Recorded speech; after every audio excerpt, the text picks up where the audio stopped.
প্রথমেই লক্ষ কোটি কদম বুঝি জানাই আমার মহান মুর্শিদপুরি বাবাজানের কদম মোবারকে। সকল জাকের ভাই বোনদের প্রতি আমার ভক্তিপূর্ণ সালাম।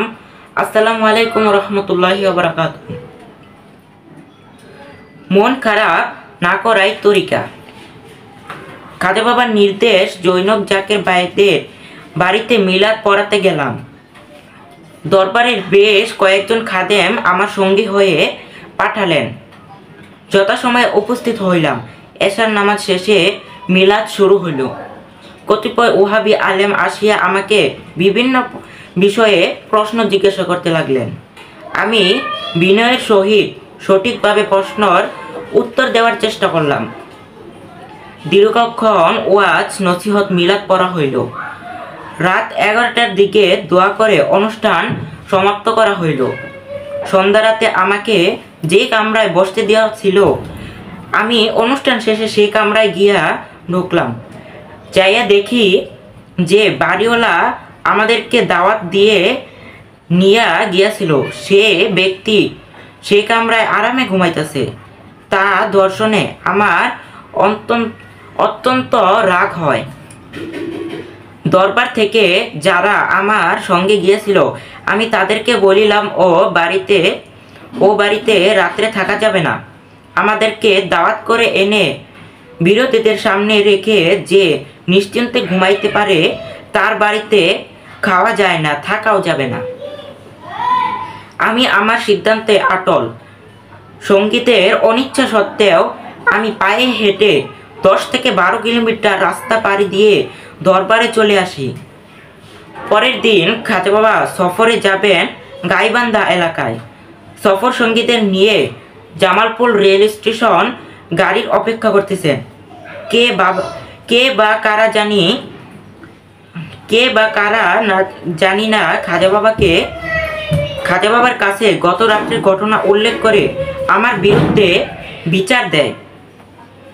খাজা বাবা তা শুনে আমাকে ডেকে জিজ্ঞেস করেন, মোজাম্মেল, আমি যে শুনলাম গত রাত্রে আপনি নাকি না খেয়ে জাকেরদের বাড়ি থেকে অন্যায়ভাবে রাগ করে চলে এসেছেন, তা কি সত্য?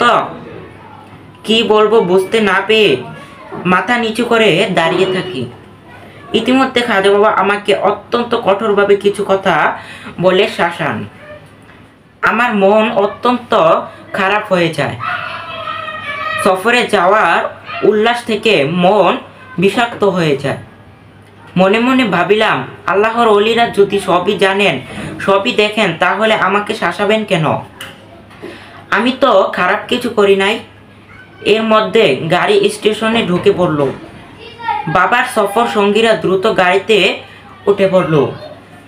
বাবাজানের সিটের কাছাকাছিতে আমার সিট। সকলে যার যার আসনে বসলো এবং গাড়ি ছেড়ে দিল।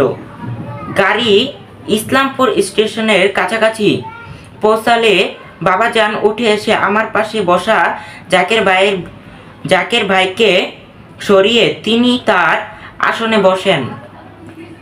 আমি সরে যেতে চাইলাম, কিন্তু তিনি কঠোরভাবে মানা করলেন। হুকুম পেয়ে বসে পড়লাম।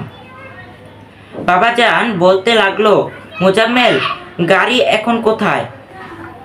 আমি বলিলাম, বাবা, ইসলামপুরের কাছাকাছি। বাবাজান বলিল, 30 সাল এখান থেকে কত দূর? আমি বলিলাম, 200 কিলোমিটারের উপরে হবে।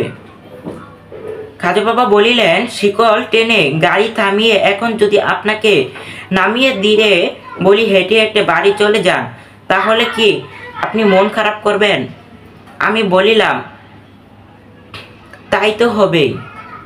তখন খাজা বাবা গম্ভীর্যভাবে বলিলেন, মন খারাপ না করার নামই তরিকা। যদি আমার কথায় কোনো ভুল ভ্রান্তি হয়ে থাকে, তাহলে বাবাজানের কদম মোবারকের দিকে তাকিয়ে আমাকে ক্ষমা করে দিবেন এবং আমার জন্য বেশি বেশি দোয়া করবেন। এই ভিডিওটি বেশি বেশি শেয়ার করে অন্যান্য জাকের ভাই বোনদেরকে দেখার সুযোগ করে দিবেন। সকল জাকের ভাই বোনদের প্রতি আমার ভক্তিপূর্ণ সালাম রইল। আসসালামু আলাইকুম রহমতুল্লাহি ওয়া বারাকাতুহু।